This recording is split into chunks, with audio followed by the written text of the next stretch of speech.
मोरी छोटी बहन प्रधानमंत्री ताकाईची जी। You called me a beautiful younger sister, Prime Minister Modi. तो वो उसको कहते हैं छोटी बहन, क्योंकि लीडर किरदार के लिहाज से बनते हैं। मोदी जी ने उनको अपनी छोटी बहन भी बोला है। मैं बगैर किसी एक लम्हा सोचे बगैर कहूंगा सबसे बड़ा leader. Japanese Prime Minister Sanae Takaichi due in New Delhi for high-level talks with her Indian counterpart Narendra Modi. सकता कि इसी साल के दिसंबर में Donald Trump lame duck president बन सकते हैं। लेम डक प्रेसिडेंट अगर वो बन गए, कांग्रेस अगर वो हार जाते हैं तो उनके खिलाफ इतने इन्वेस्टिगेशंस होंगे। उनको तो 22,000 ट्रेड्स किए हैं ट्रंप ने एक साल में, कभी सुना है आपने? तो इंडिया जापान जो पार्टनरशिप है वो बड़ी वाइड रेंजिंग पार्टनरशिप मुझे लगती है। 47 में हम 30 अरब थे, आज हम 83,285 अरब हैं। जिस मुल्क की मईशत इतने बड़े कर्जे के अंदर दबी हुई हो और गदागरी, भिकारी, कशकोल, मतलब मुसीबत ये है अब कौन किसको किस तरह रोके। हम बड़े ही बेईमान हरामी मुसलमान हैं, हम चाहते ही नहीं ऑनेस्ट होना।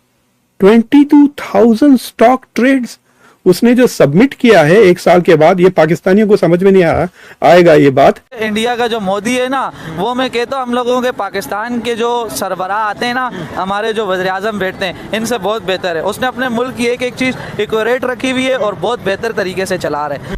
नमस्कार दोस्तों, स्वागत है आप सभी का भारत जापान दोस्ती की नई मिसाल। पीएम मोदी ने जापानी समकक्ष को कहा, छोटी बहन। वैश्विक मंचों पर अक्सर औपचारिकताएं देखने को मिलती हैं, लेकिन भारत और जापान के रिश्तों में एक बार फिर पारिवारिक जुड़ाव की झलक दिखी है।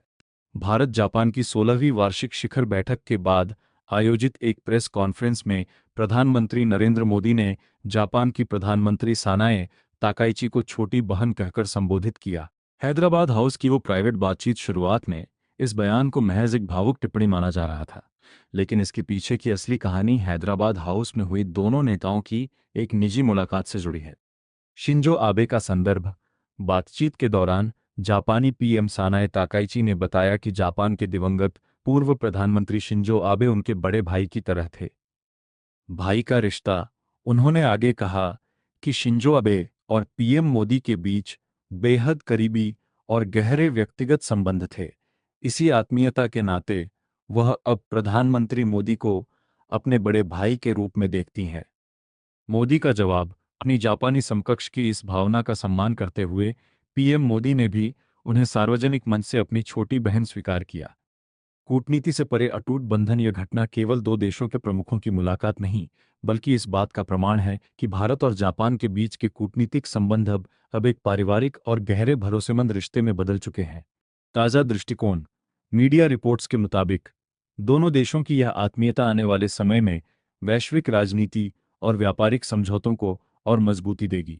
तो वो उसको कहते हैं छोटी बहन, ठीक है, कि जी ये तो मेरी छोटी बहन है, यंगर सिस्टर है, और इंडिया की ग्रोथ स्टोरी के अंदर जापान का बड़ा किरदार है और जॉइंट स्टेटमेंट्स आनी है, ये भी आज पता चलेगा।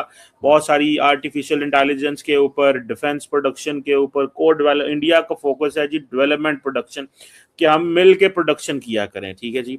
दूसरी बात ये भी है कि अब फॉर एग्जांपल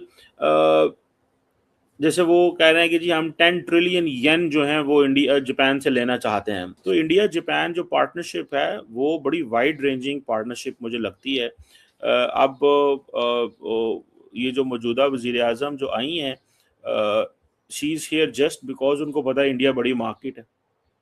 इंडिया अगर बड़ी मार्केट ना होती तो ये कैसे आती और कैसे ये आके अपना वो करती। तो इससे लगता है कि जो प्राइम मिनिस्टर सनाए ताकाइची हैं, इसको I think that's how pronounce is, वो उनके पास इस चीज़ को है कि मैंने जाके अपने इंडिया के बिजनेसमैनों के फ्यूचर को सिक्योर करना है। मोदी जी ने उनको अपनी छोटी बहन भी बोला है वैसे। तो क्या कहेंगे आप सर, कितना इम्पोर्टेंट है ये विजिट? देखिए आरजू जी, भारत और जापान के जो मित्रता है वो काफ़ी पुरानी है और सिविलाइजेशनल है। भारत और जापान की जो सामाजिक संरचना अगर आप देखें तो उसमें भारत का बहुत आपको जिसे समझ लीजिए प्रभाव दिखता है। सेकंड, क्या लोग सुन पा रहे हैं डॉक्टर साहब को? आप लोगों को आवाज ठीक आ रही है डॉक्टर साहब की, ये बताइएगा। अच्छा देखिए, मैं यही कह रहा था आरजू जी कि अगर आप इंडियन जो गॉड्स हैं उनको अगर आप देखिए, उनका जापान में आपको बहुत इन्फ्लुएंस दिखता है, ठीक है ना। बहुत सारे ऐसे, जैसे बेंटेन एक उनके यहाँ पे देवी मानी जाती है, वो सरस्वती हैं, ठीक है ना। जो हमारे यहाँ सरस्वती देवी हैं, वो उनके यहाँ पे बेंटेन देवी हैं, जो गॉडेस ऑफ विजडम है, म्यूजिक आर्ट्स के लिए हैं। उसी तरीके से महाकाला है, जिसको वो दाईकौतिन कहते हैं, वो भी हमारे यहाँ पे जो देवी है। कुबेर हमारे यहाँ जो भगवान का कॉन्सेप्ट है, उनके यहाँ भी है, उसको वो वैयस रावणा कहते हैं। जो हमारे प्रभु गणेश हैं, उनको वहाँ पे शोतिन के नाम से कहते हैं, गॉड ऑफ प्रोस्पेरिटी, जैसे हमारे यहाँ भगवान जी को मानते हैं। लक्ष्मी माता को वो लोग किशोतिन के नाम से जानते हैं, यम को एनमा कहते हैं, ब्रह्मा को बोनतिन कहते हैं।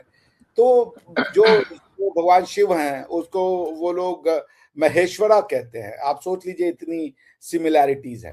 तो मतलब हमारा जो कल्चरल इन्फ्लुएंस है वो आज का नहीं है, वो बहुत पुराना है, ठीक है ना। तो जैसे मैंने आपको बताया कि जैसे हमारे यहाँ गणेश जी हैं, वो हमारे यहाँ उनके एक हाथी का सर लगा हुआ है उनके धड़ पे, जबकि उनके जो भगवान उनमें तो लगा है। सो खैर, हम जो बात कहना चाह रहे थे उसके आगे अगर हम चले, तो कल्चरल टाइज होने के अलावा आप देखें कि जब से प्रधानमंत्री मोदी आए हैं, जापान के साथ टाई उन्होंने करने पर बहुत जोर दिया है। और मेरा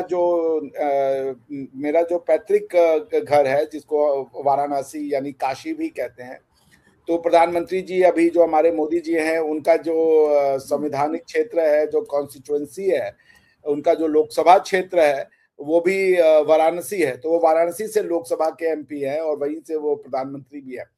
तो आई मीन, चूंकि वो वाराणसी से है, तो वो उत्तर प्रदेश को नेतृत्व देते हैं, वाराणसी को, और वहां से होने के कारण यूपी का प्रधानमंत्री है।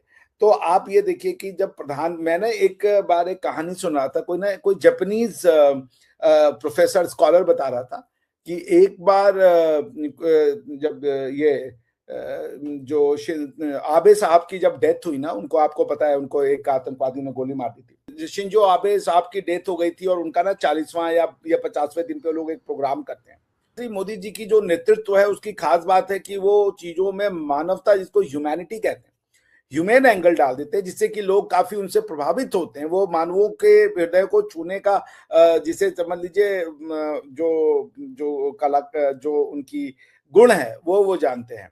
तो उसको देखते हुए उन्होंने शिंजो आबे साहब के साथ मिलकर के भारत में बहुत सारे जो प्रोजेक्ट थे वो शुरू करवाए, जिसमें सबसे बड़ा प्रोजेक्ट जो था, जो अब मेरे ख्याल से 2030 तक कंप्लीट भी होना चाहिए, वो था हाई स्पीड ट्रेन का, जो कि मुंबई से अहमदाबाद के बीच में चलेगी, और उसकी जो दूरी है, उसका जो अभी जो समय लगता है, उसको वो काफी कम कर देंगे।